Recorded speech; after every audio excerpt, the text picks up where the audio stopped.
इस वीडियो में हम स्कॉलरशिप का लॉगिन सीखेंगे कि विद्यार्थी अपना लॉगिन करके अपना स्कॉलरशिप का प्री मैट्रिक या पोस्ट मैट्रिक 9वीं से 12वीं कक्षा के विद्यार्थी किस तरह से अपना फॉर्म भर सकते हैं। तो इसके लिए सबसे पहले आपको छत्तीसगढ़ छात्रवृत्ति पोर्टल ये खोलना है। स्कूल स्कॉलरशिप जैसे ही आप टाइप करेंगे ये पहला साइट ओपन हो जाएगा। इसके बाद फिर पहला साइट ओपन होते ही ये जो ऐड है इसको हम बंद कर देंगे। ये जो ऊपर में 3 बिंदु साइड में दिखाई दे रहे हैं यहाँ से हम लॉगिन करेंगे। मैं फिर से बता रही हूँ, ये राइट साइड के कोने में 3 लाइन दिखाई दे रही है, यहाँ से हम लॉगिन करेंगे। ये लॉगिन। अब यहाँ पर आप देख पा रहे हैं कि 2 तरह का लॉगिन दिख रहा है, उपयोगकर्ता लॉगिन, विद्यार्थी लॉगिन। तो विद्यार्थियों को विद्यार्थी लॉगिन में जाना है। आप यहाँ पे किसी भी तरह से लॉगिन कर सकते हैं, अपना स्टूडेंट कोड से या मोबाइल नंबर से या रेफरेंस नंबर उन लोगों के लिए जिनका ओटीआर नंबर मतलब पहली बार जो लोग जनरेट करते हैं। तो यहाँ पे आपके काम की चीज स्टूडेंट कोड या मोबाइल नंबर है। स्टूडेंट कोड आपको स्कूल से मिल जाएगा और मोबाइल नंबर अगर आपको पता होगा कि आपने कौन सा मोबाइल नंबर दिया है तो वो आपको यहाँ पे डालना होगा। दूसरा, यहाँ पे जन्म तिथि आपका पासवर्ड है और यहाँ पे ये कैप्चा आपको करना पड़ेगा।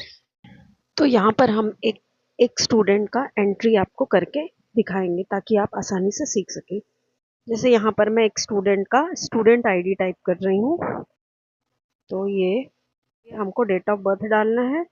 तो सबसे पहले हम ईयर सेलेक्ट करेंगे। ये आ गया ईयर। फिर हम मंथ सेलेक्ट करेंगे। ये लॉगिन होते ही यहाँ पर आपके सामने एक ऐसी विंडो ओपन हो जाएगी जिसमें आपको अपनी जानकारी अपडेट करनी है। जैसे फॉर एग्जाम्पली यहाँ पर आपको सारा चीज चेक कर लेना है कि आपका नाम यहाँ सही है कि नहीं। कुछ ऑप्शन करेक्ट करने के लिए रहते हैं पर कुछ नहीं भी रहते। तो आधार कार्ड के अकॉर्डिंग आपका नाम लिखा होना चाहिए, father's name, date of birth. अगर आपने डेट ऑफ बर्थ गलत लिखा है तो आप उसको चेंज भी कर सकते हैं, कहाँ रहते हैं, वो सारी इन्फॉर्मेशन। और ओटीआर, एससी एसटी बच्चों के लिए ओटीआर करना ज़रूरी है।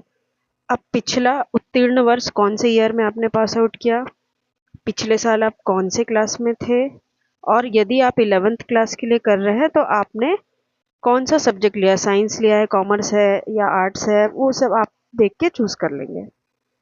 बाकी जानकारी इसमें पहले से अवेलेबल रहेगी अगर आपका पंजीयन ऑलरेडी पहले हो चुका है तो। चूंकि पोर्टल अभी सिर्फ एससी एसटी बच्चों के लिए खोला गया है जो पिछले साल अपना स्कॉलरशिप का फॉर्म फिल किए थे, इसलिए सारी जानकारी इसमें पहले से रहेगी, लेकिन कुछ चीज़ों को आपको फिल करना है। इसके बाद छात्रावासी वाला ऑप्शन भी, दिव्यांग वाला भी, और क्या कोई अन्य केंद्रीय छात्रवृत्ति का लाभ लेते हैं, ये सब चीज़ें आप लोगों को अपने रिक्वायरमेंट के अकॉर्डिंग डाल देनी है। एक बात का यहाँ पे आप ध्यान देखिएगा कि आपको स्कूल में टीचर बार बार कहते होंगे कि आप अपने आधार को अपडेट रखिए, आधार सीडिंग कराइए। आप यहाँ पे देख पा रहे हैं कि यहाँ पे सक्सेस दिखा रहा है। अगर ये सक्सेस नहीं रहता तो ये रेड में रहता है और आप आगे का अपलोडेशन नहीं कर पाते।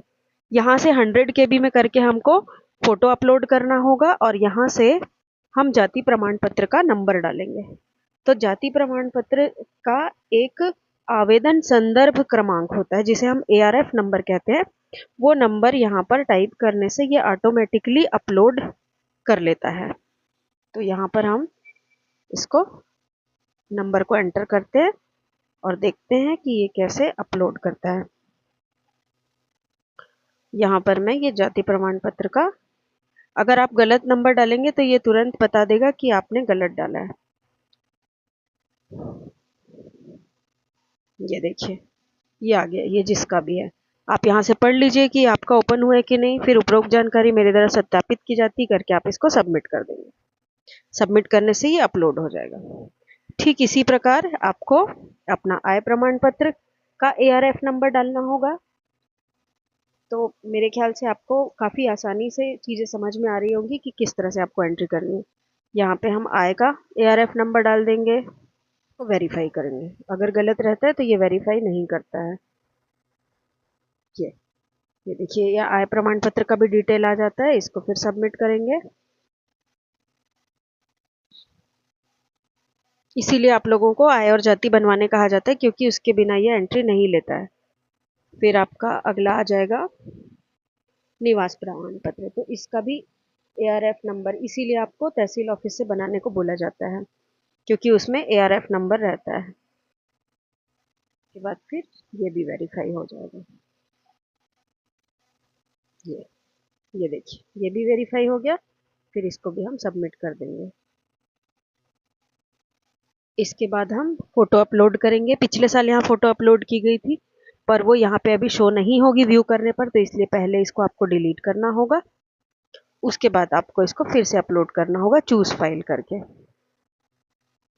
और ये गैलरी में जाके हम ये इमेजेस, मैंने इसको 71 KB में कॉम्प्रेस करके रखा हुआ है।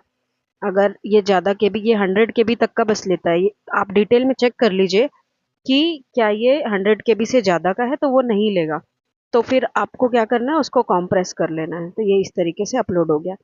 अब 1 मिनट, अगर कोई भी जानकारी इसमें इनकम्प्लीट है, देखो सेशन छूट गया था, तो वो नहीं लेगा। तो अब मैं यहाँ पे दोबारा से इसको सबमिट कर रही हूँ। अब देखिए कि इस नंबर पे OTP भेज दिया गया है।